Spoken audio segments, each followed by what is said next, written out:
Bismillahirrahmanirrahim. Assalamualaikum warahmatullahi wabarakatuh. Selamat pagi dan salam sejahtera. Semoga kita semua selalu dalam keadaan sehat walafiat.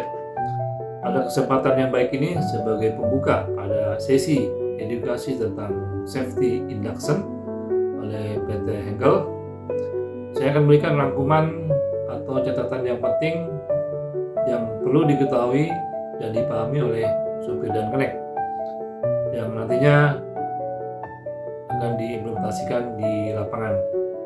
Dan untuk lengkapnya, mari kita simak video ini sampai tuntas. Standar keselamatan transportasi PT Henkel.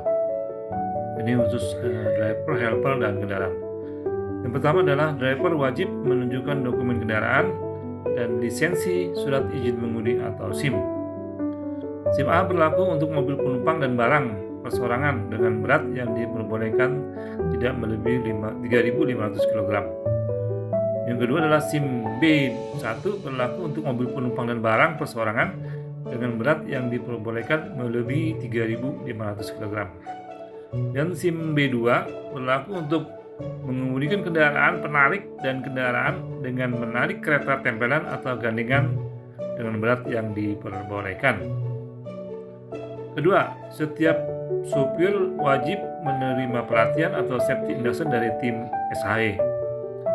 Ketiga adalah setiap transporter yang mengirimkan produk ke Henkel wajib mengikuti pelatihan dari tim SHE dan logistik ya.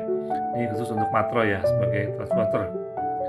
Dan keempat adalah khusus driver angkutan material B3 wajib membawa dokumen atau bukti telah mengikuti pelatihan khusus angkutan barang berbahaya dan beracun atau B3 dari penyedia jasa yang telah mendapatkan rekomendasi dari pemerintah. Dan yang kelima adalah driver dan helper wajib membawa dan memakai alat pelindung diri APD yaitu helm, kacamata safety, baju lengan panjang, celana panjang, dan sepatu safety. Kemudian yang keenam, driver dan helper wajib mematuhi peraturan berperilaku baik dan sopan selama berada di area Henkel. Dan yang ketujuh, kendaraan atau orang yang tidak dapat menunjukkan dokumen karena alasan hilang tidak diizinkan masuk. Yang kedelapan, kendaraan yang sedang proses perpanjangan masa berlaku legalitasnya wajib menunjukkan bukti resmi asli disertai cap dari instansi pemerintah yang berwenang di wilayahnya.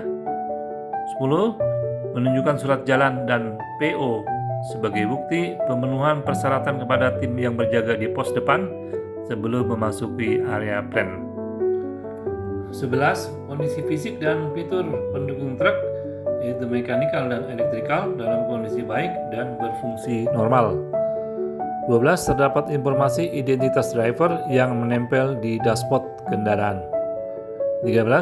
Setiap supplier dan transporter wajib mengirimkan laporan hasil pengukuran emisi yang masih berlaku yang akan digunakan pengiriman ke Henkel.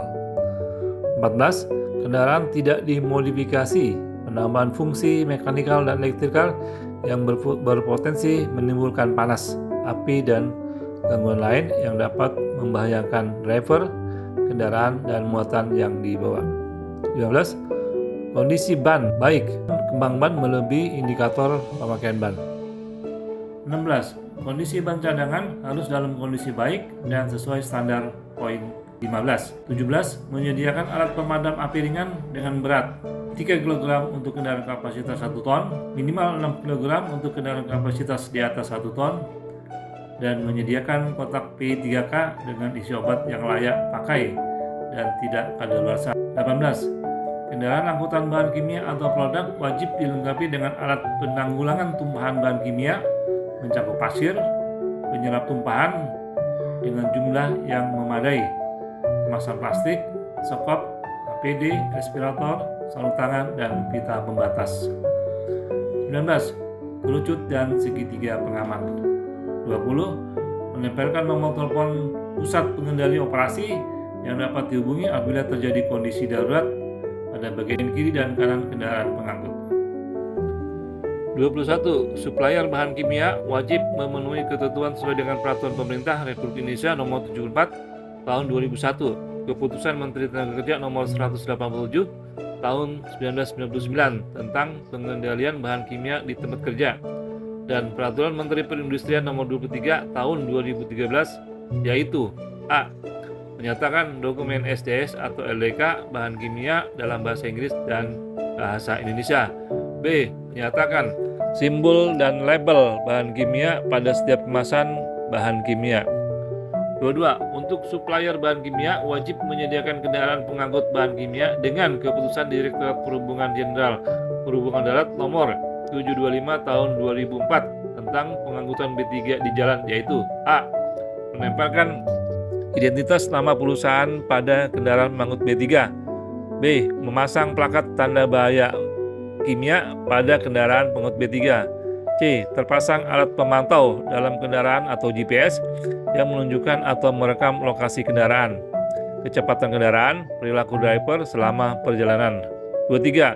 Security melakukan pemeriksaan kendaraan sesuai dengan checklist sesuai yang ada di PAS. 24. Security mengunggah foto dan dokumen driver, kendaraan, dan material di PAS. 25. Security mengarahkan driver untuk parkir kendaraan di tempat yang sudah ditentukan. 21. Supplier bahan kimia wajib memenuhi ketentuan sesuai dengan Peraturan Pemerintah Republik Indonesia Nomor 74 Tahun 2001, Keputusan Menteri Tenaga Nomor 187 Tahun 1999 tentang pengendalian bahan kimia di tempat kerja dan Peraturan Menteri Perindustrian Nomor 23 Tahun 2013 yaitu A. Menyatakan dokumen SDS atau LDK bahan kimia dalam bahasa Inggris dan bahasa Indonesia. B. Menyatakan simbol dan label bahan kimia pada setiap kemasan bahan kimia. 22. Untuk supplier bahan kimia wajib menyediakan kendaraan pengangkut bahan kimia dengan keputusan Direktorat Perhubungan Jenderal Perhubungan Darat Nomor 725 Tahun 2004 tentang pengangkutan B3 di jalan yaitu A. Menempelkan identitas nama perusahaan pada kendaraan pengangkut B3. B. Memasang plakat tanda bahaya kimia pada kendaraan pengangkut B3. C. Terpasang alat pemantau dalam kendaraan atau GPS yang menunjukkan atau merekam lokasi kendaraan, kecepatan kendaraan, perilaku driver selama perjalanan. 23. Security melakukan pemeriksaan kendaraan sesuai dengan checklist sesuai yang ada di PAS. 24. Security mengunggah foto dan dokumen driver, kendaraan, dan material di PAS. 25. Security mengarahkan driver untuk parkir kendaraan di tempat yang sudah ditentukan. Larangan ketika kita berada di area hengkel atau barang-barang yang dibatasi. 1. Dilarang merokok. 2. Dilarang membawa makanan atau minuman. 3. Dilarang membawa HP atau gadget. 4. Dilarang membawa alkohol. 5. Dilarang membawa senjata api dan senjata tajam. 6. Dilarang membawa kamera. Berikut saya sampaikan proses bongkar dan muat di area hengkel. Pertama, pastikan mesin kendaraan dalam keadaan mati. Kedua, pastikan rem tangan aktif dengan kuat supaya mencegah kendaraan bergerak maju atau mundur pada saat melakukan proses bongkar dan muat. 3. Pasangkan pengganjal roda minimal 1 pasang untuk mengamankan roda. Keempat, pastikan driver tidak berada dalam kendaraan, pintu kendaraan keadaan terkunci selama proses bongkar atau muat barang. Kelima, serahkan kunci kendaraan ke kantor atau gudang atau warehouse pada saat persiapan bongkar dan muat. 6. Dilarang meninggalkan handphone dan pemantik api di dalam kendaraan. 7. Driver menunggu proses bongkar di area tunggu yang sudah ditentukan. Assalamualaikum warahmatullahi wabarakatuh. Waalaikumsalam warahmatullahi wabarakatuh. Bapak semuanya, dari Hengkel ini adalah salah satu perusahaan memproduksi yang berbasis bahan kimia, semuanya kimia, kita pure kimia, dan ada 5 jenis solvent yang berbahaya. Ini salah satu produk kita, salah banyak. Salah banyak produk kita itu ada, ya bisa lihat sendiri lah produknya. Tapi kita kebanyakan di sini Octite bandara Teknomet ya, mbak ya, kita produksi di Tangerang, di site Tangerang tadi. Ya ini Soliman Astur dari Tangerang Plant, bisa dilihat sendiri. Pertama kita perusahaan berasal dari konsumen chemical, kita tetangga kita. Dan berubah jadi Hengkel sekitar tahun 2010-2012. Ya, untuk site area untuk site area kita ini sekitar 25.000 meter persegi untuk seluruh di site Tangerang ini. Dan kita ada karyawan sekitar 161, 40 di antara dan sisanya itu WNI. Ya, untuk registrasi ketika bapak-bapak dan ibu-ibu ketika masuk ke handle ini kita menggunakan manual registrasi. Itu registrasi ini nggak sekedar ada absensi, jadi ketika bapak masuk ke area handle, bapak terdaftar di absensi handle yang mana itu pun terdaftar sebagai jika ada emergency response. Jadi jumlah orang termasuk karyawan maupun tamu itu terhitung. Ketika ada emergency response atau ada keadaan darurat, maka tim security kita otomatis akan memprint out absensi sesuai jam terjadinya emergency tersebut. Jadi ketika bapak ibu, misal bapak ibu sudah meninggalkan area handle namun nggak sempat absen pulang, itu masih tetap terdaftar di handle. Jadi itu agak memusingkan security kita karena harus mencari keberadaan bapak ibu di area handle ini. Ini dasar ya untuk kontraktor terutama kita hanya ada helm, safety vest, status safety, dan tentunya ada fence. Ya itu mau dilengkapi kalau sudah memakai. Nah untuk GMP standar sebenarnya kita jika memasuki area produksi sih lebih ketatnya, namun diusahakan ketika di luar area produksi kita juga harus menjaga kebersihan. Karena ini kan bukan hanya untuk handle, untuk diri kita juga kan. Nah ini sangat tidak diperkenankan ya Pak ya ketika masuk ya.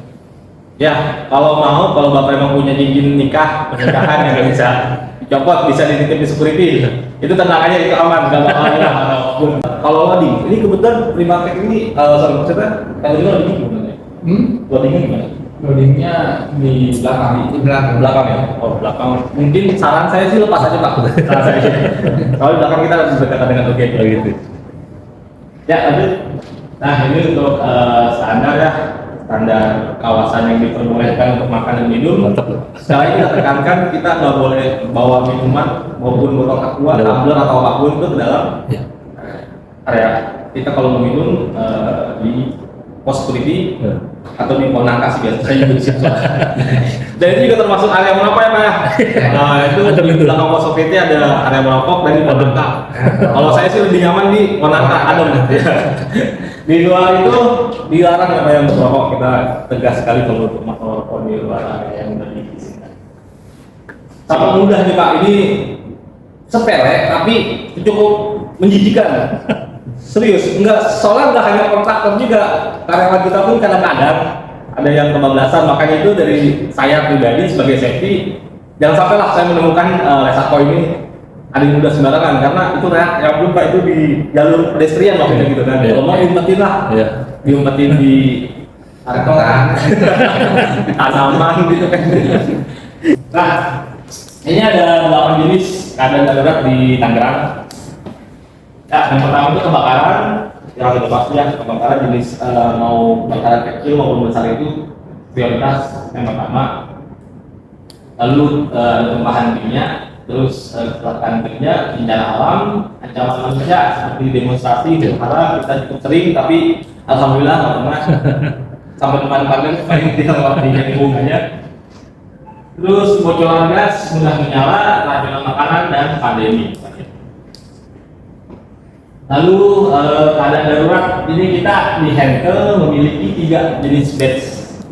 Ketika nih contoh seperti Ascendra, ada first aider 3C ini itu menandakan ya P3 petugas P3K. Jadi ketika ada kecelakaan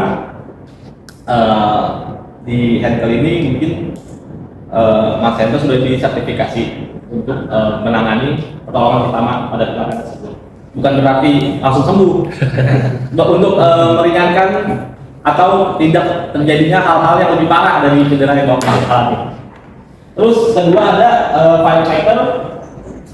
Ya seperti ini lambangnya itu ketika ada kejadian kebakaran tadi Pak. Jadi kita nggak sembarangan, walaupun kita sudah di training semua, yang diutamakan untuk menggunakan apar atau fasilitas kebakaran yang lainnya seperti hydran yang diprioritaskan oleh mereka. Ya, mungkin kita sebagai yang belum tersertifikasi walaupun kita ngerti, kita bisa hanya sebatas apa. Ya. Tapi untuk yang di luar itu lebih baik jangan, karena takutnya kita tidak tahu ilmunya, tidak tahu teorinya, yang ada makin besar kan. Ya, betul. Kan karena di sini bahan chemical. Ada beberapa bahan chemical yang ketika kita memakai jenis powder itu malah besar. Gitu kan. Terus kebakaran listrik pun kita tidak bisa memakai powder. Kita lebih efektif kalau ada instalasi listrik yang konslet ya bahasanya itu, kita kan pakai CO untuk jenis makannya. Jadi sangat disarankan atau sangat disarankan untuk firefighter saja yang mengungsi. Dan yang terakhirnya evakuasi. Tim evakuasi ini ketika ada keadaan darurat, alarm kita berbunyi, Bapak akan diarahkan oleh tim evakuasi yang bensin evakuasi. Warnanya ya kuning emas seperti itu. Nah, itu hanya ikutin arahan aja, dan kita akan berkumpul di depan bea cukai. Yang tadi Bapak lewat, Bapak belok kanan, bea cukai belok kiri. Dan di situ nanti bakal di area bakal ada wall dari security akan diaktif. Poin kita ada di sini, ada di BC di bea cukai kita menyebutnya. Nah, tadi Bapak Ibu masuk ke sini pagar gerbang enter, dari belok kanan kan tadi ya. Kita ada dua di sini sama di depan sini sebenarnya untuk assembly point, namun ini hanya sementara. Roll call dilakukan di depan bea cukai. Nah, handphone ini dititipkan ke security. Tenang, kalau bakal hilang, tenang aja. Kalau hilang itu diganti sama Sentra. Bahan aja atau senjata api, jangan sampai bawa ya. Ya, nggak mungkin bawa juga sih. Dan sama kamera juga tidak diperlukan, Mas. Ini saya nggak usah nyebut ini lah ya, karena ya nggak mungkin lah istilahnya. Kalau mungkin pun nggak mungkin masuk handle gitu, sudah di polsek mana gitu. Nah, terus untuk aturan dasar perawatan untuk berjalan jalur pejalan kaki kita punya di setiap sudut dari ujung-ujung untuk jalur pejalan kaki atau pedestrian yang berwarna putih. Lalu menjaga jarak aman dengan kendaraan dan forklift minimal 2 meter. Nah, untuk forklift ini kita sudah memiliki lampu halogen. Jadi forklift itu selebar 2 meter itu sudah ada kotak batasan. Jadi kita bisa tahu batasan 2 meter itu seperti apa. Lalu dilarang melintasi area pengangkatan. Ini di dalam gudang sih. Lebih ke lebih di dalam gudang sih. Mungkin Bapak Ibu jarang di dalam gudang. Apa gimana? Jarang kan lain gudang ke gudang. Jarang. Terus selanjutnya ya perhatikan angka Anda ketika naik tangga. Kita nggak ada sih kalau di bawah belakang dari dalam produksi. Terus buang sampah ya, jangan sampai ada sampah, walaupun sampah plastik, sampah Bapak misal bekas nasi uduk dari luar atau masih ada di dalam dalam truk, terus buangnya di sini jangan ya Pak ya, saya himbau. Karena ketahuan itu pasti bukan jalan kita, orang kita pasti kalau makan di luar istirahat ataupun di tadi belakang seperti untuk sarapan atau enggak di pantry. Lalu jangan menyentuh material atau peralatan jika tidak berkaitan dengan aktivitas. Nah, ini juga salah satu resiko terjadinya kecelakaan kerja Pak ya. Ketika Bapak lagi iseng nunggu loadingan misalnya, loadingan forklift, operator forklift misalnya menghilangkan kuncinya di forklift, Bapak iseng nyalain, tahu forkliftnya. Itu salah satu hal-hal yang tidak diinginkan ketika Bapak menyentuh atau menyentuh material atau peralatan di sini. Nah, ini ada bahaya fisik. Yang pertama itu kendaraan, udah pasti Pak ya. Mungkin mereka menjadi ya, berarti Bapak melewati jalur forklift antara gudang dan produksi. Ini hati-hati Pak ya, kita di sana ada forklift dan ada hand stacker. Nah, yang masuk produksi. Ya, jadi Bapak bakal melewati lurus kanan kiri gedung warehouse dan produksi. Di tengah-tengah ini bakal melewat sering forklift dan hand stacker. Nah, hand stacker ini jalannya cukup lama, jadi kalau bisa ketika Bapak papasan prioritasin forklift harusnya prioritasin forklift dulu, karena mereka gimana ya, mereka dari belakang gitu nyetir hand stackernya. Yang kita khawatirin takutnya kalau Bapak nggak ngasih klakson atau apapun itu ya mereka ngomong aja, Bapak juga ngomong aja gitu kan. Nah, terus selanjutnya ada terpleset, sanding dan terjatuh, mesin dan peralatan kebisingan. Nah, untuk bahaya ekonomi mungkin Bapak semua ini standar sih harusnya. Mungkin sudah tahu ya cara pengangkatan yang benar gimana agar tidak jadi back pain gitu kan. Ya, kalau kita di sini kita memakai back support namanya, setiap operator itu agar enggak ya itu namanya kita turun drop kan yang sering ada di Indonesia kalau hal pengangkatan itu. Ya ini salah satu kapasitas dari pria maupun wanita dalam mengangkat. Pria lebih banyak lah beban mengangkatnya ketimbang wanita, dan ini salah satu dari kita satu batasan ketika bapak mengangkat beban di atas 20 kilo itu seperti apa, beban di atas 25 kilo itu seperti apa. Nah, selanjutnya bahan bahaya kimia. Yang pertama adalah oksidator. Oksidator itu salah satu bahan yang mudah terbakar. Jadi kalau misalnya ada lambang seperti ini, ya untuk PHS atau piktogram seperti ini, mungkin bapak-bapak bisa ya tahu lah apa yang harus dilakukan. Jangan merokok, jangan menyalakan api atau apapun, jangan melakukan apa ya, hal-hal yang menimbulkan percikan sedikit pun. Misal bapak kunci apa? Kunci ring atau kunci apa? Kunci ya, kunci besi atau besi kan bisa bapak iseng dan buka gitu kan di belakang, itu kan bisa menimbulkan percikan. Itu harus dihindari ya. Lalu selanjutnya ada bahan mudah menyala. Bahan mudah menyala ini ya kurang lebih sama lah seperti oksidator, cuma sifatnya ini ketika mereka tumpah langsung terkena matahari mereka langsung nyala. Lalu ada korosif, ya yang bersifat korosif itu yang ketika bahan kimia itu terkena tangan atau jangan tangan dulu, barang lah itu bakal bolong lah, langsung jelek. Lalu kandung ini kalau di kita alhamdulillah kita sudah mengikuti standar yang diperkenalkan, yaitu setiap ada material beracun atau memiliki standar seperti ini kita sudah memiliki kerangkeng istilahnya, atau kita pintu besi, lemari besi kita pisahkan dengan material lainnya yang memang beracun. Lalu iritan ini standar sih, iritan banyak produk-produk iritan di handle maupun di luar handle ya, yang ketika kena matahari itu salah satu iritan juga.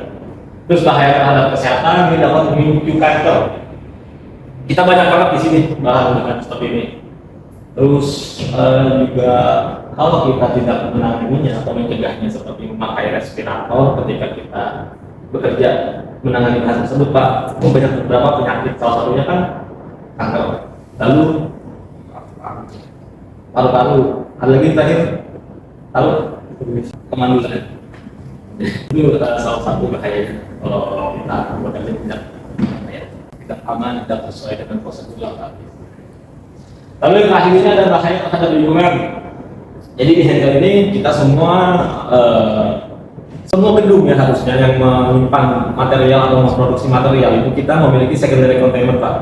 Jadi alhamdulillah jika ada kebocoran dimanapun yang menyimpan bahan kimia itu, kita nggak langsung ke badan air, itu kita tampung di secondary containment. Di setiap gedung itu kita mempunyai drainase sendiri khusus itu. Jadi ketika amit-amit ya Pak ya, ketika ada kebocoran maka kita akan sedot sendiri secara manual, dan itu kita akan buang ke pihak ketiga sebagai limbah ketiga. Ya. Nah ini selanjutnya apa yang dimaksud dengan energi berbahaya? Pertama, berdasarkan jenisnya terdapat 7 jenis energi berbahaya. Pertama ada elektrikal, terus mekanikal. Elektrikal seperti listrik dan lainnya ya. Terus mekanikal, lalu pneumatik, terus hidrolik, panas, kimia dan radiasi. Semua jenis energi tersebut harus teridentifikasi dan diisolasi sehingga tidak akan menyala pada saat seseorang sedang bekerja di zona atau area yang berbahaya. Nah ini salah satu contoh-contohnya nih. Elektrikal ini aliran langsung atau tegangan tinggi dan lain-lain. Mekanikal mesin bergerak seperti bagian berputar, energi tersimpan, gravitasional dan lain-lain. Pneumatik itu ada udara dan gas yang dimanfaatkan. Cairan diberi tekanan. Untuk hidrolik itu cairan diberi tekanan seperti di dalam selang atau pipa. Lalu untuk panas, permukaan panas, sistem boiler, dingin dan radiasi. Kimia adanya reaksi, adanya pelepasan gas dan pemutusan jalur. Radiasi ada ionisasi atau non ionisasi dan lain-lain. Lalu ada kita tuh setiap adanya pekerjaan yang dilakukan oleh kontraktor pasti kita harus ada work permit atau izin kerja. Nah di sini mungkin jika adanya pekerjaan yang dibutuhkan oleh pihak driver, ini salah satunya ya. Salah satunya itu ketika bapak atau ibu, bapak-bapak driver mengalami trouble mobil di dalam. Nah, itu sebenarnya kita tidak mengizinkan untuk melakukan pergantian di dalam. Kalau misalnya truk tersebut masih bisa dikeluarkan, dipaksakan keluar dan mengganti di depan gerbang itu. Tapi jika case-nya seperti ban kan susah ketika kita mengganti ban di luar kan kita harus keluar juga kan. Nah, ini bapak itu harus melapor dulu ke Mas Hendra, karena Mas Hendra sebagai penanggung jawab logistik. Nanti Mas Hendra bakal membuatkan work permit untuk bapak mengganti kegiatan bapak di dalam handle. Nah, di work permit ini kalau misalnya bapak hanya untuk mengganti ban itu cukup untuk mengisi dari general work permit atau pekerjaan umum. Jadi bapak nggak mungkin ada pekerjaan confined space, excavation dan lainnya. Tapi yang saya ingatkan lagi, bapak-bapak ini harus menyediakan semacam alat barikade kalau kita menyebutnya. Mungkin bisa dilengkapi dengan safety line kali ya, biar Itu bisa kasih safety line dari kaum lah biasanya biar nggak terlalu banyak lah. Mungkin 2 ton udah cukup 1 ton. Safety line. Ya, mungkin itu prosedur Pak ya, ketika ada trouble di dalam, mungkin bapak bisa melapor ke Mas Hendra dulu, nanti Mas Hendra akan membuatkan permitnya. Baru bisa dikerjakan. Jika ini permit belum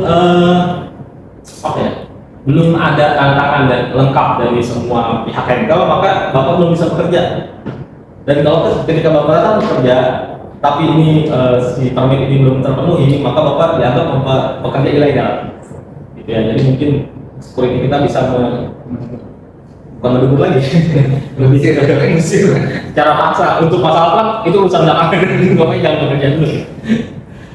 Ya, materi kita yang pertama adalah peralatan transportasi dan intervensi dan spesial defisit. Itu yang pasti ya, yang pertama driver memiliki SIM A atau SIM yang sesuai dengan beban tersebut ya Pak. Nah, jadi ada satu tadi definisi dari manajer saya, asisten manajer saya itu kita banyak case di sini ketika barang logistik itu kan langsung plat kuning ya Pak ya kalau nggak salah. Mobil plat kuning tapi SIM-nya SIM polos. Nah, itu ya. Jadi di standar perhubungan juga kan harusnya kita udah paham ya. Jadi yang plat kuning itu harusnya sudah umum dan ukuran kendaraan juga. Jadi kendaraan yang sudah roda 6 atau roda wingbox itu harusnya sudah B2. Jadi jangan B2 polos lagi gitu kan. Itu sih. Jadi nanti penjelasan yang dari SIM tentang SIM ini lebih ke situ gitu. Tapi boleh nanti apa yang mau ditanya nanti kita diskusi apakah memang itu benar kita laksanakan atau memang ada masukan ya silakan. Ya, sama ini Pak. Biasanya kita ketika lagi training memberitahu tentang peraturan ya, mungkin kita oke lah 1-2 kali masuk. Tapi nanti ketiga kali dan seterusnya mungkin ada aja gitu loh yang nggak memenuhi standar. Tadi dibilang sama Mas Hendra itu ketika mereka membawa truk yang logistik namun SIM-nya itu SIM umum lah dan lainnya gitu. Jadi hal-hal kayak gini mungkin harus dihindari ya oleh Resako ya, karena dari kemarin tuh alasannya ini drivernya ganti, drivernya bukan yang bukan yang biasa gitu. Ya saya tahu ini memang materi tersebut tentang SIM itu ditujukan oleh manajemen atau pengurus. Untuk driver ini mungkin saya akan memberikan induction terpisah sih harusnya karena ini berhubung barang ya. Jadi saya juga sampaikan dari materi ini. Jadi setiap ada satu lagi setiap ada driver yang baru dari Bapak mohon diinformasikan ke Mas Hendra, nanti Mas Hendra akan informasi ke saya jika driver tersebut baru masuk ke handle dan saya akan kasih induction terlebih dahulu. Tapi ini inductionnya induction singkat sih gitu ya. Hanya peraturan seperti cara mereka ya. Lanjut nomor 2, setiap supplier wajib menerima pelatihan dari Mas Ari nih yang barusan saya bilang kan tadi jika ada anggota baru. Terus setiap transporter yang memiliki produk ke customer handle wajib menerima pelatihan dari tim C dan logistik. Khusus driver kan ada material produk B3 wajib membawa dokumen bukti dalam mengikuti pelatihan khusus angkutan bahan berbahaya dan beracun dari penyedia jasa pelatihan yang mendapatkan rekomendasi dari pemerintah. Ini tes apa apa ya? Ya ini sih terkait jadi pelanggaran nih kalau yang masalah ini dokumen awalnya. Ini kalau dokumen sering nih Pak, belum bawa lagi. Terus driver dan helper wajib membawa dan memakai alat pelindung diri yaitu helm, kacamata safety, lengan panjang, celana panjang dan sepatu safety. Oke Pak, jelas ya, celana panjang dan tangan panjang. Iya. Ini jangan yang pakai kemeja pendek. Belakang juga nggak boleh. Kalau Bapak emang lagi buru-buru, tahunya cuma pakai kemeja ya, mohon maaf Pak, kita balikin. Iya. Solusinya mungkin Bapak harus beli manset keluar kalau Bapak nggak mau tetap mau loading gitu. Itu yang masuk kan cuma driver aja, helper nggak ada, kan cuma satu orang yang wajib yang bisa diizinkan masuk ke dalam. Bisa dua-duanya. Bisa dua-duanya. Bisa dua-duanya. Tapi tadi ketika loading, baru satu nunggu. Tetap ada satu nunggu. Iya, tetap ada satu Nunggu ya. Iya. Nunggunya di dalam. Nunggunya kita biasanya Ada tempatnya gitu. Ini dia di UGT apa di mana? Kenapa? Di UGT loadingnya gimana? Di gate 7 atau gate 6? Mungkin kalau di gate 7 ditunggu Pak. Oh gitu ya. Iya, kalau gate 6 mungkin bisa ditinggal. Bisa tinggal ya. Kemungkinan nggak lama sih kalau di gate 6 ya. Iya. Iya. Terus selanjutnya untuk APD divaksin masih bagus ya Pak ya, jangan sampai ada yang Kalau belum, ya belum. Terutama sepatu. Ya sepatu juga tuh saya turut prihatin sih sebenarnya sama lainnya gitu ya. Iya. Kalau itu ya gitulah masa ya nggak dikasih gitu dari pengurusnya hanya ada sepatu 200-300 ribu aja gitu kan. Lalu ini biasa yang tali Pak ya, tali kita harus lengkap. Chin strap. Chin strap ya, jangan sampai nggak. Terus selanjutnya driver dan helper wajib mematuhi peraturan bertindak baik dan sopan selama berada di daerah area handle. Ya ini cukup jelas ya Pak ya, di mana-mana juga kita harus bertindak baik dan sopan selama berada di manapun lah. Lalu untuk nomor 7, kendaraan atau driver yang tidak dapat menunjukkan dokumen karena alasan tilang dan diizinkan masuk, ini juga sering nih Pak, sering jadi alasan gitu.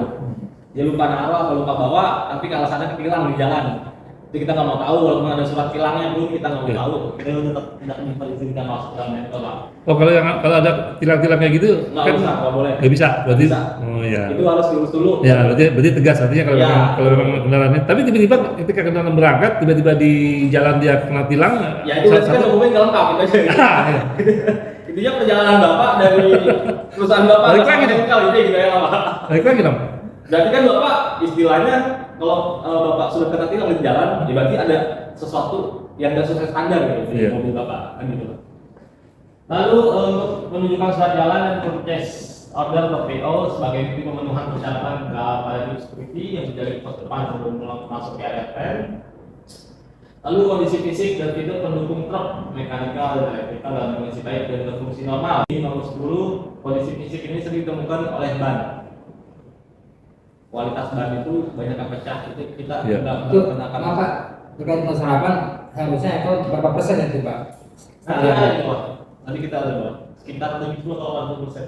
Lalu terdapat informasi identitas driver yang ditempel di dashboard kendaraan, yang ada semua kan pasti ya. Terus kendaraan lengkap dengan filter knalpot yang terpasang selama berada di area handle, terutama yang masuk di area jonteng atau Wajib Pak. Pakai filter wajib ya. Wajib. Pakai saring. Kalau terutama nih Pak yang berada di area jonteng karena Iya. kita kan sopet. Ya saringan ya. Ya, itu wajib ya Pak. Lalu setiap supplier dan transporter wajib menyerahkan laporan hasil pengukuran emisi yang masih berlaku yang akan digunakan untuk pengiriman ke handle. Terus kendaraan yang dimodifikasi, nah ini nih, jangan alay-alay Pak ya. Kita kalau punya truk udah segitu aja, jangan ditambah-tambahin lampu segala macam di depannya. Lampu kelap-kelip, takutnya ada yang korslet ketika waktu lagi loading. Itu pernah sih kita temui, tapi alhamdulillah nggak sampai korslet di dalam. Jadi ada lampu modifikasi lupa yang kecil lah ya. Iya. Di bawah tapi kabelnya udah pada terkelupas, itu yang dikhawatirkan. Udahlah, standar-standar aja lah Pak, sesuai dengan pabrikannya lah istilah itu. Ban baik, kembang ban melebihi indikator pemakaian ban. Kan biasanya kita ada tuh kembang ban yang melebihi indikator kan Berapa ini Pak? beda-beda sih setiap di ban ya. Di mana saya kalau di ban yang sering saya lihat sih ada dia batasannya ya, batasan untuk kalau ban ini belum botak lindungnya, Iya. gitu ya. Itu biasanya 2 mili Pak. Ya 2 mili. Iya. Kalau di bawah 2 mili udah nggak bisa. Ya, Itu iya. kategori gundul. Gitu. Ya, kalau Nah, masih 2 tapi mili, iya, tapi kita fair juga kok Pak, ketika ban Bapak misal retak, tapi retak itu di kembangnya, bukan di ban bagian pinggir atau di dalam kembang itu kan ada tuh, tapi retaknya di kembang, itu masih kita perbolehkan Pak. Karena yang sering kita temukan itu di dalamnya, tapi mereka ngotos kalau itu di kembangnya. Karena kita bisa tahu ya, kita bisa lihat di mana kembang, di mana bukan kembang kan gitu ya. Menyediakan alat pemadam api ringan dengan berat 3 kg untuk kendaraan kapasitas maksimal 1 ton. Nah. Rata-rata berapa berat Bapak mobil? mobil berapa? 20 kali ya? Kontainer. Berarti ini Shorting ya? 6 ya Pak ya? Ini juga nih Pak, ini kalau di handle ini nomor 1 pelanggaran yang dilakukan oleh transporter. Apa? Mereka mempunyai truk 20 ton tapi hanya memiliki 3 kg. Itu kita nggak boleh masuk. Iya, harusnya 6 kan? Harus 6 Iya. maksimal. Minimal. Nah terus ketika Bapak biasanya sih dari driver apa lupa ketika mereka tukeran satu truk kan nggak mungkin satu ini ya, nggak mungkin satu driver ya. Kalau di case yang lain sih saya lihat ya, satu truk itu nggak satu driver, mereka saling bergantian memakai mobil. Nah mungkin si driver yang satu ke PT mana balik lagi itu apa nggak ada, tapi bapak yang mau ke handle ini nggak ngecek lagi kalau itu ada apa gitu mobil di mobil tersebut yang bapak mau pakai ke handle. Jadi mereka alasan dia kemudian habis dipakai teman ya itu salah gimana, jangan salah kita gitu kalau masuk. Jadi cukup sering Pak, sering banget ini, hampir setiap bulan kita temukan ya 2 sampai 3 kali pelanggaran. Nah terus ketika bapak di 6 kg nggak ada nih tabungan kilogram, tapi bapaknya punya 3 kg tapi 2 itu boleh, kita perbolehkan masuk ya. Nah terus gimana kalau misal sampai sini cuma 3 ton, cuma 3 kg tapi bapak kapasitasnya di atas 1 ton, itu kita suruh cari terdekat. Nah kalau driver ini akal-akalan mereka telepon teman yang terdekat di sini, itu mereka minta anterin tabung tersebut biar bisa memenuhi 6 kg. Itu bayang. Ini saya spill sedikit cara-caranya. Jadi bapak kalau lupa Biasa. Kalian samain ya, apa namanya? Oh iya, kita nampak ada ini. oh ya, itu pertama untuk berat. Kedua expired Pak ya, harus jelas expired itu sampai kapan. Ini juga saya sering berantem juga nih sama driver nih, kalau mereka tuh ngotot expired. Terakhir saya sama lupa lagi sama transportnya. Mereka ngotot Juli 2025, tapi setelah dipertegas lagi ternyata Juli 2022. Jadi ya maksudnya untuk resapel ini jangan sampai gitulah. Ketika emang nggak ada yang expired, apakah ada yang expired? Tadi saya bilang lagi, telepon teman yang terdekat untuk memenuhi apa yang standar. Terus tekanan juga ya, tekanan baru itu. Sebenarnya kolom merah ya Pak ya, saya kasih tahu sedikit, kalau tekanan apar merah itu belum tentu kosong. Itu bisa jadi terjadi pengumpalan Pak. Cara pencegahannya Bapak ya setiap sebulan sekali lah Bapak bolak-balik persiapannya gitu kan. Takutnya terjadi pengumpalan dan security kita sebenarnya tahu ya. Cuma yang dikhawatirkan ketika ada security yang mengira itu merah, merah atau habis ya, nggak boleh masuk. Bukan nggak boleh masuk, pasti ujung-ujungnya boleh masuk. Jenis apa? Keyword semua ya, powder semua. Terus kendaraan maksudnya belum. Dijaga tetap P3K dengan isi obat yang layak pakai dan tidak kadaluarsa. Ini yang sering P3K ya. Kadaluarsa. Iya Kak. Solusinya apa Pak? Apotek terdekat. Tapi ini sering nggak ya kalau kadaluarsa satu obat pun tidak diizinkan masuk. Untuk kendaraan angkutan bahan kimia atau produk wajib dilengkapi dengan alat penanggulangan tumpahan bahan kimia yang mencakupi pasir, penyerap tumpahan yang jumlahnya memadai, kemasan plastik, stop, APD, atau segala sarung tangan dan pita batas. Nah ini juga salah satu aja nih poin 17, 18, 19 ini poin krusial ketika Bapak dokumen sudah lengkap. Nanti sampai sini. Ini saya mohon lagi tekankan lagi nih untuk 3 poin ini yang sering saya temuin ya Pak. Gitu. Terus untuk 19 politik dan segitiga pengaman itu pasti ada di setiap transporter harusnya. Nomor 20 itu menempelkan nomor telepon pusat pengendali operasi juga ini harusnya itu pasti ada ya di setiap transporter yang bahan kimia. Dan nomor 21 itu supaya bahan kimia lebih memenuhi ketentuan sesuai peraturan Pemerintah Republik Indonesia nomor 74 tahun 2001 tentang pengendalian bahan kimia di tempat kerja dan peraturan Pemerintah nomor 23 tahun 2013.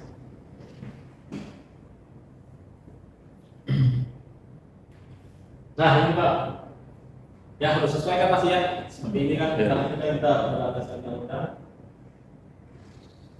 Ya sampai poin C ya. Pasangan atau lokasi kendaraan yang dapat menunjukkan atau merekam karena takut ketika ada insiden di jalan raya atau dimanapun, jadi kita bisa tahu untuk investigasinya kayak dari pihak bapak maupun dari pihak Henkel juga. Nah ini proses bongkar yang tadi sempat kita jelaskan. Pastikan mesin kendaraan dalam keadaan mati. Ini udah pasti ya. Jangan sampai masih nyala tapi udah dimuat itu langsung meledak. Kalau pakai apa langsung meledak. Terus pastikan kendaraan aktif dengan kuat supaya mencegah kendaraan bergerak maju atau mundur pada saat melakukan proses bongkar muat atau barang. Lalu pasangkan ganjalan minimal 1 untuk pengganjalan. 1 ya Pak ya, minimal 1. Tapi ya kita bakal sayang ganjalan ya. Terus pastikan driver yang berada dalam kendaraan, pintu kendaraan ada dikunci selama proses bongkar atau bongkar barang. Ini driver tidak ada di dalam kendaraan ya Pak, bukan sekitar kendaraan, di dalam. Lalu silakan kunci kendaraan di kantor atau gudang. Pada saat persiapan bongkar dan muat, nomor 6 itu dapat meninggalkan handphone atau menarik api dalam kendaraan. Nomor 7, driver menunggu proses bongkar di area tunggu yang sudah disediakan. Tadi saya bilang, pos security ataupun di pohon nangka. Di kita juga ada yang sering mobil minat ya. Oh iya. Ya, sering minat. Jadi itu kadang ya, normalnya 3 hari ya. Normalnya 3 hari minat. Tapi karena ada mungkin isu terhadap material tersebut atau memang kendala di kita kan informasi ke pihak Lisako akan bisa diinformasikan ke pihak tracking. Jika diperpanjang ya akan diinformasikan. Tapi akan lebih baik sih meninggalkan mobil yang cukup lama di engkel sekitar 3 hari atau lebih. Itu baiknya sih pulang ya? Baterainya dicopot, kepalanya aja dicopot gitu. Jadi Lepas kasih. Iya, enggak juga sih. Jadi kan ada sampai minat sama kepala mobilnya kan? Iya. Nah, kita beberapa kali case itu mobil mogok lah, nggak jadi baterainya nggak ngangkat lagi kan?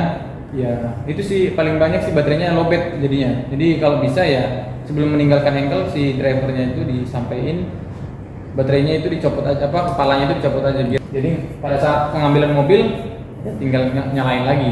Waktu kasus seperti itu ya kita minta manggil montirnya ngirim teknisi untuk misalnya ada kejadian nginep nih Pak, karena mungkin di sini ada kendala di produksi atau gimana ya? Supirnya pulang atau berada di sini? Kita akan informasikan kalau memang lebih dari 1 hari silakan pulang. Gitu ya. Nanti kalau memang cukup 1 hari untuk ininya silakan tunggu di luar Pak. Lalu selanjutnya kendaraan keluar atau pengiriman.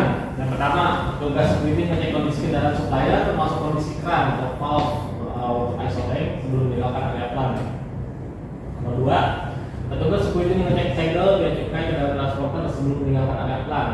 Nah biasanya Mas Hendra yang memasang. Oh iya, sekalian tambahan. Ini karena kita kan di sini untuk bea cukai kita kasih kelonggaran ya. Karena bea cukai kita juga nggak standby di sini terus. Iya. Tolong menginformasikan ke semua driver. Kadang-kadang udah selesai bongkar tapi segel bea cukai ini masih nyangkut aja gitu di pintunya kan. Dikira bea cukai ntar di luar. Ini mobil ada segelnya tapi nggak ada barangnya kan gitu. Nanti dikira penyelundupan lagi gitu. Jadi pastikan ke driver. Karena kita sih dari tim bea cukai di sini sih selalu informasi Pak. Kalau udah di belakang copot segel langsung dibuang aja ya ke tempat sampah gitu.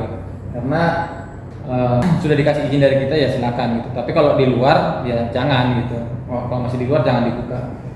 Jadi pada saat di luar sudah keluar dari engkel sudah selesai bongkar, nggak ada bahaya juga buat bea cukai gitu. Oke, selanjutnya ya. Untuk keadaan darurat, yang pertama melakukan penanganan dan pemulihan keadaan darurat sesuai dengan instruksi kerja aman. Nah, untuk ini keadaan darurat mungkin saya jelaskan lagi kan sedikit. Kita tuh pengecekan alarm itu sekitar sebulan sekali. Jadi kalau pengecekan itu biasanya konfirmasi ke semua departemen. Oleh hari ini pengecekan testing alarm. Jadi nggak perlu panik karena itu hanya sebentar doang bunyinya. Kecuali Bapak kalau Bapak nih ketika masuk nanti akan diinfo hari ini akan ada pengecekan alarm, jadi bekerja seperti biasa aja. Jadi kalau tidak ada informasi dari security seperti itu, atau ada alarm bunyi, nah itu mungkin Bapak bisa langsung lari ke Singapura. ya bisa, jangan lari. jalan cepat gitu ya, jangan tergesa-gesa juga ke assembly point yang ada di bea cukai maupun ataupun di sini. Lalu selanjutnya ketika kondisi sudah aman, laporkan keadaan kepada atasan atau nomor darurat staff warehouse. Jelas ya Pak ya, jadi udah aman. Lalu ketika sesuai dengan perbaikan kerusakan, SIM hak menolak adalah supplier atau transporter kita penuhi standar transportasi. Tadi ya kita bagai kembali ke apa, ke spill kit dan lain-lain. Kalau emang nggak memenuhi standar, ya kita nggak ada negosiasi. Kecuali negosiasi kita tuh sebatas penuhi, bukan tiba-tiba datang nggak komplit kita suruh pulang nggak gitu. Penuhi boleh masuk. Selama tidak terpenuhi tidak boleh masuk ke simpel itu ya maksud kita. Jadi ya udahlah nggak usah kotor-kotor lah kalau hal kayak gini gitu. Udah jelas sih maksudnya. Kecuali kalau kita nggak jelasin gini ke kalian sebelumnya, bolehlah kalian kotor-kotoran. Tapi kan ini kita sudah jelasin bagaimana peraturannya, standar seperti apa. Jadi saya harap sekali jangan kedepannya jangan ada hal-hal yang di luar standar. Supplier dan transportasi dalam memperbaiki kerusakannya kerusakan kendaraannya tidak ada handle tanpa seizin SIM. Tadi kita balik ke work permit pekerjaan yang tadi di awal ya Pak. Selanjutnya masa berlaku standar ini efektif pada tanggal 17 tahun 2024 ditetapkan oleh manajer. Sedikit ya teknik dari kita dari SAE dari tim custom logistik. Jadi setiap induction itu kita sudah punya absen apa ya? Record. Jadi Gitu ya. mungkin berlaku itu setiap 6 bulan. Standar setiap 6 Ada dikasih ID gitu. Betul. Tapi kalau Bapak rutin, maksudnya itu 6 bulan itu dalam keadaan Bapak hanya sekali nih. Misal Pak Fauzi dalam waktu Juli ke sini.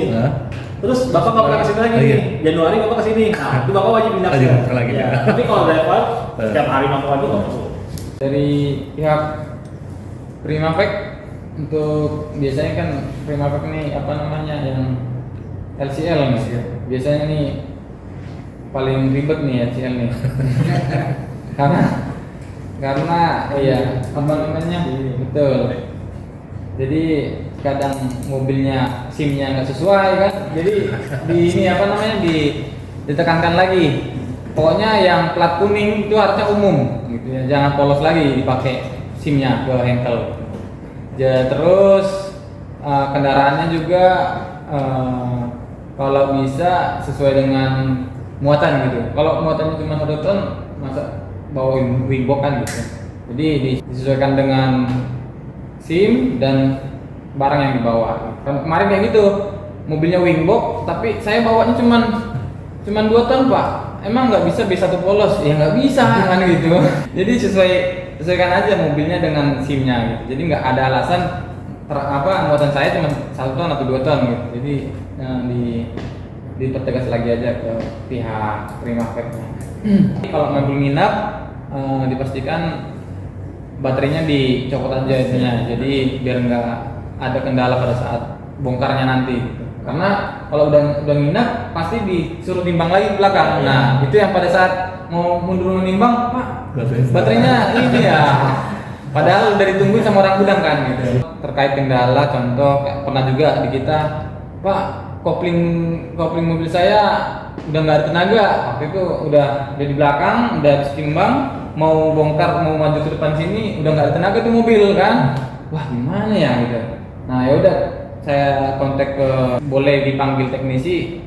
Nah nanti akan diinformasi. Kalau memang kayak gitu silakan diinformasi ke pihak Lisako dulu. Pokoknya semua apa yang Bapak alamin Lisako dulu. Jadi Lisako yang menjadi jembatan ke kami. Iya, karena kerjasama dengan Engkel itu dari Lisako gitu kan. Nanti untuk teknisnya Lisako dengan trackingnya itu ya itu di belakang gitu.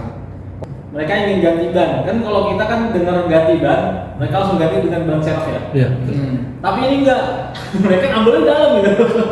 Jadi mereka ganti ban, yang maksud mereka ganti ban itu ban dalam yang mereka ganti. Jadi mereka melakukan pergantian ban dalam. Itu kan resikonya kan gak cuma general ya, kita balik ke permit bilang aja apa yang harus dikerjakan gitu Pak, karena kita nggak tahu resikonya apa yang Bapak kerjain kalau Bapak ngumpet-ngumpetin pekerjaan yang Bapak lakukan. Guys, untuk manajemen terutama ya di sini banyak miskom sih antara driver dan manajemen. Jadi kalau misalnya saya minta tolong perhatiin juga Bapak Ibu juga ikut turun langsung ya kalau melihat kondisi truknya, karena sering kali kita lihat, kita dengar alasan dari driver ini, contoh lah, itu ada ban mereka sudah nggak layak gitu. Tapi mereka tetap dipaksa untuk jalan. Ketika bapak mau scan itu bapak nggak boleh masuk kan, itu jadi merusak sistem kerja bapak lah hari itu gitu ya. Jadi saya juga minta, saya nggak tahu sih standar di perusahaan masing-masing dari bapak dan ibu ini seperti apa, tapi saya hanya mengingatkan itu untuk perhatian juga lah pada driver yang lain. Ya nggak untuk ban juga, tapi untuk hal-hal lain seperti apa dan lain-lain Pak ya. Jadi karena kalau misalnya si driver ini alasan, ya Pak saya udah bilang ke manajemen ganti tapi nggak diganti-ganti, ya saya cuma bilang ya itu bukan urusan saya kalau itu. Dan paling saya hanya bisa langsung ngomong ke manajemen ya, ke Pak Fauzi misalnya kalau itu gitu ya, untuk Bu ini drivernya nggak bisa masuk, saya bilang gitu doang, nggak bisa bilang yang lainnya gitu. Terkait masalah tilang itu Pak, SIM ataupun STNK Pak, tiba-tiba Bapak bilang tadi mendadak bilang itu harus ada gitu. Kalau ada kopiannya bisa masuk nggak ada kopiannya gitu? Nggak bisa Pak. Tetap aja. Ya tadi saya bilang gitu loh, Ya. ketika Bapak mau mengadakan sebelum masuk kantor kan kita udah punya standar nih. Ya. Tapi ternyata standar Bapak itu di jalan raya pun nggak standar gitu, nggak standar sama polisi gitu. Standar lalu lintas lah istilahnya ya. Berarti kan Bapak sudah melanggar dari sisi handle juga sudah melanggar gitu loh. Jadi kalau begitu, kalau misalkan ada datang ke sini, berarti harus ganti unit ya? Bisa ganti unit dan Unit, ganti driver. ganti Sekalipun unit. kalau Bapak SIM-nya Bapak kehilangan, otomatis Bapak harus ganti driver yang lain. Driver juga ya. Gini, apa namanya, mungkin gini ya, case-nya kita balik ya. Case-nya nggak tahu ya, dari sini juga saya pertanyaan juga. Kalau contoh nih, barang memang contoh kalau barang udah di mobil, udah di truk gitu ya, dan udah keluar dari Priok, udah ada segel nih dari cukai, menuju ke sini itu kena tilang ya, kena tilang. Kalau dibilang mau ganti truk nggak akan bisa. Oh, bakal bilang soalnya satu truk saya. Itu jadi masalahnya. Iya, jadi segel kan. Nah makanya ini khusus yang bea cukai doang Mas, apa semuanya? semuanya. Walaupun nggak masuk ke bea cukai juga nggak bisa. Betul. Nah, karena kalau udah disegel itu kayak mobil-mobil kita juga kayak gitu kan. Kalau udah mobil kita itu mau rusak atau kena tilang itu kalau bisa ya jangan sampai gitu kan. Iya. Karena kalau udah kena tilang atau rusak itu nggak bakal bisa ganti unit gitu. Karena udah disegel, mobil itu udah di booking sama barang itu gitu. Jadi kalau bisa diusahakan selesai dulu masalah itu di luar, baru ke bengkel. Kalaupun memang contoh kena tilang udah mau ke bengkel, apa nanti kan di surat tilang ada itunya ya, apa mas jamnya ada biasanya, ada jamnya enggak? Ada hari, ada jam. Nanti kita coba inilah apa namanya, kalau memang itu barang urgent atau apa ya kita minta tolong nanti ke pihak si juga Pak, untuk plat nomor sekian ya dibantulah karena memang barangnya urgent. Mungkin kalau memang menunggu proses di polisi 1 hari kan itu nggak bakal kejar gitu. Iya. Nanti tinggal diinformasikan aja. Di sini gitu Pak. Hah?